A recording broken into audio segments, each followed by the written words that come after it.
तर आषाढी एकादशी निमित्तानं विदर्भाची पंढरी अशी ओळख असलेल्या संतनगरी शेगावातील संत गजानन महाराज समाधी मंदिरातही भाविकांची गर्दी पाहायला मिळते। आषाढी एकादशी निमित्तानं सकाळपासूनच गजानन महाराज मंदिरात विविध धार्मिक कार्यक्रम पार पडतात। तर राज्याच्या कानाकोपऱ्यातून येणाऱ्या भाविकांची गैरसोय होऊ नये म्हणून मंदिर प्रशासनानं रात्रभर मंदिर भाविकांच्या दर्शनासाठी खुलं ठेवलं। याचा आढावा घेतला आमच्या प्रतिनिधींनी।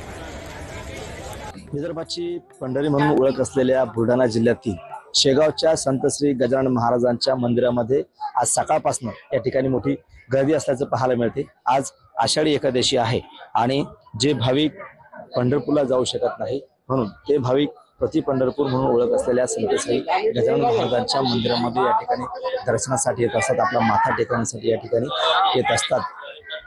शेगाव संस्थानच्या वतीनं भाविकांची कुठलीही गैरसोय होऊ नये म्हणून रात्रीपासून मंदिर 24 तास खुलं ठेवलं आहे। आज दिवसभर या ठिकाणी भाविकांची मोठी गर्दी असणार आहे।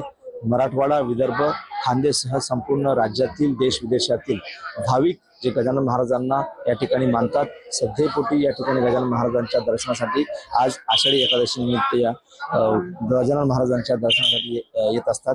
आज सकाळपासून सुद्धा भाविकांची मोठी गर्दी असल्याचं आपल्याला शेगावमध्ये पाहायला मिळते। मोठी मांदियाळी असल्याचं आपल्याला शेगावमध्ये पाहायला मिळते। कॅमेरामन विजय देशमुखसह गणेश सोळंकी, टीव्ही मराठी, शेगाव।